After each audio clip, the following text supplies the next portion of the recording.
Assalamualaikum warahmatullahi wabarakatuh. Perkenalkan, nama saya Rivaldi Mazel, NPM 17180153. Saya akan memperagakan CSL tentang resusitasi neonatus pada bayi. Pertama-tama kita mempersiapkan alat terlebih dahulu. Di sini ada manekin bayi, di sini ada kain, di sini ada ambubek, di sini ada sungkup O2 untuk bayi, di sini ada spet, di sini ada cairan epinefrin, di sini ada suction, di sini ada stetoskop. Setelah itu kita lakukan pemasangan APD terhadap kita, dipasang apron, kacamata, masker, cap, handscoon pada tangan kita. Nah, setelah itu, setelah bayi datang, bayi diletakkan di meja yang sudah disiapkan dengan yang akan disinari dengan lampu infant lamp pada bayi untuk menghangatkan bayi. Setelah itu, setelah bayi diletakkan atas meja, kita nilai kondisi bayi. Pertama itu kita nilai pernapasan bayi, apakah bayi bernapas dengan spontan atau tidak. Setelah itu kita lihat bayi menangis atau tidak. Setelah itu kita nilai apakah tonusnya baik atau tidak. Dan juga kita nilai warna kulit bayi kemerahan ataupun kebiruan. Setelah itu kita lakukan kepada bayi. Jika semua tanda-tanda tidak terdapat apa yang telah disebutkan tadi, dilanjutin kita buka kain bayi dan diganti dengan kainan tadi. Pastikan bayi dalam posisi hangat. Setelah dibuka, kita ganti dengan kainan tadi. Kita hangatkan bayi, ataupun jika bayi dalam keadaan basah kita keringkan.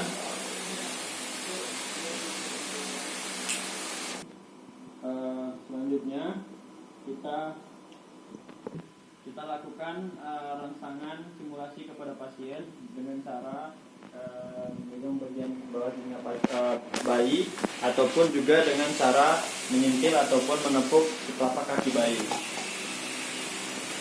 Nah, setelah itu kita lakukan penilaian pernapasan bayi, apakah terdapat obstruksi jalan nafas pada bayi. Kita lihat apakah terdapat jika terdapat obstruksi jalan nafas pada bayi, kita lakukan suction pada jalur nafas bayi dengan cara menggunakan suction ini. Yang pertama itu pada mulut bayi, dipencet dulu, habis itu dimasukin mulut, ditarik, dibuang, pencet, ditarik, dibuang, sehingga jalan nafasnya terbuka dan tidak ada obstruksi lagi. Dan selanjutnya pada bagian hidung, pertama itu kanan seperti tadi, disedot, dibuang, habis itu di kiri, tarik, dibuang, tarik, buang. Setelah itu kita posisikan kepala bayi ekstensi, namun tidak hiperekstensi dan juga fleksi. Nah, setelah itu kita lakukan evaluasi terhadap pernapasan bayi.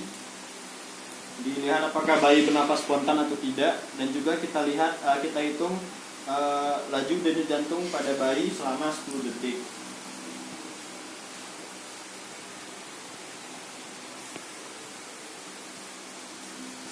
Selanjutnya kita apabila si bayi bernafas dengan spontan, ataupun juga bayi terdapat distress nafas, ataupun bayi terdapat distress nafas dan namun ada tidak terdapat distress nafas namun ada cyanosis. Nah, jika tidak terdapat distress nafas namun terdapat cyanosis, kita berikan oksigen nasal kanul kepada bayi dan kita pantau saturasi oksigennya. Namun jika terdapat distress nafas pada bayi berupa takipneo ataupun retraksi dada, kita lakukan CPAP kepada bayi. Jika tidak berhasil, maka kita pertimbangkan untuk melakukan intubasi kepada bayi. Dan jika bayi tidak bernafas dengan spontan atau bernafas tersengal-sengal atau gasping, maka kita dapat melakukan VTP kepada bayi. Kita akan melakukan ventilasi tekanan positif pada bayi. Yang pertama itu kita siapkan sungkupnya yang cocok pada bayi, yang ukurannya pas dengan bayi, yang menutupi dagu, mulut, dan juga hidung bayi. Dan juga ada ambubek. Nah, kita lakukan ventilasi tekanan positif pada bayi dengan cara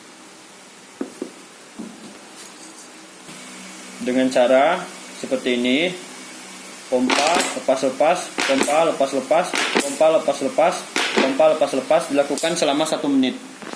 Oke. Setelah dilakukan PTP kepada bayi tadi, maka kita lakukan evaluasi lagi kepada bayi dengan melihat apakah bayi bernafas dengan spontan atau tidak, dan juga kita mengecek denyut jantung, laju denyut jantung pada bayi selama 10 detik seperti tadi. Dan jika bayi bernafas dengan spontan namun jadinya kurang dari 60 dan juga dadanya tidak mengembang dengan adekuat, maka kita lakukan evaluasi pada posisi kepala bayi dan juga apakah masih terdapat sumbatan jalan nafas atau obstruksi jalan nafas pada bayi. Jika masih terdapat obstruksi jalan nafas bayi, kita dapat melakukan pengeluaran dari yang mengobstruksi dari jalur nafas bayi dengan saksen seperti tadi. Jika telah dilakukan itu, maka kita juga melakukan evaluasi kepada sungkup ataupun sungkup O2 dari bayi apakah terdapat kebocoran atau tidak. Jika dada bayi mengembang dengan adekuat dan si denyut jantungnya masih di bawah dari 60, maka kita dapat melakukan resusitasi neonatus pada bayi. Resusitasi neonatus dapat dilakukan seperti tadi dengan cara pemasangan sungkup O2 kepada pasien seperti ini, dan meminta tolong kepada si tenaga medis lain untuk memompa. Resusitasi neonatus dapat dilakukan dengan 2 ibu jari ditekan pada bagian sepertiga sternum bagian bawah pasien dengan cara 3 kali kompresi dan 1 kali ventilasi. Oke, seperti ini. 1, 2, 3, 1, 2, 3, 1, 2, 3. Dapat dilakukan selama 1 menit pada bayi. Setelah dilakukan resusitasi neonatus pada bayi, kita lakukan evaluasi lagi terhadap laju denyut jantung bayi selama 10 detik. Jika laju denyut jantung bayi masih tetap kurang dari 60 kali per menit, maka kita dapat melakukan pemberian epinefrin kepada bayi dengan cara intravena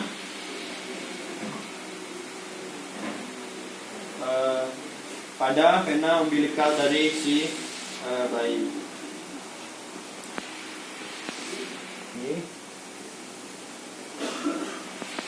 Setelah dilakukan pemberian epinefrin kepada bayi, setelah itu dilanjutkan dengan melakukan resusitasi neonatus pada bayi seperti tadi.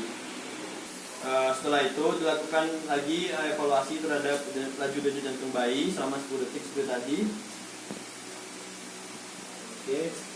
Jika laju denyut jantung bayi sudah lebih dari 100, maka dapat langsung dilakukan perawatan bayi baru lahir kepada bayi. Namun jika laju denyut jantung bayi masih kurang dari 100, maka dilakukan resusitasi neonatus seperti tadi dan juga pemberian epinefrin 3-5 menit sebanyak 1 kali. Setelah itu dapat dilakukan rujukan terhadap bayi dan diberikan konseling kepada keluarga pasien. Baik, saya telah melakukan peragaan CSL tentang resusitasi neonatus pada bayi. Terlebih dan kurang saya mohon maaf. Assalamualaikum warahmatullahi wabarakatuh.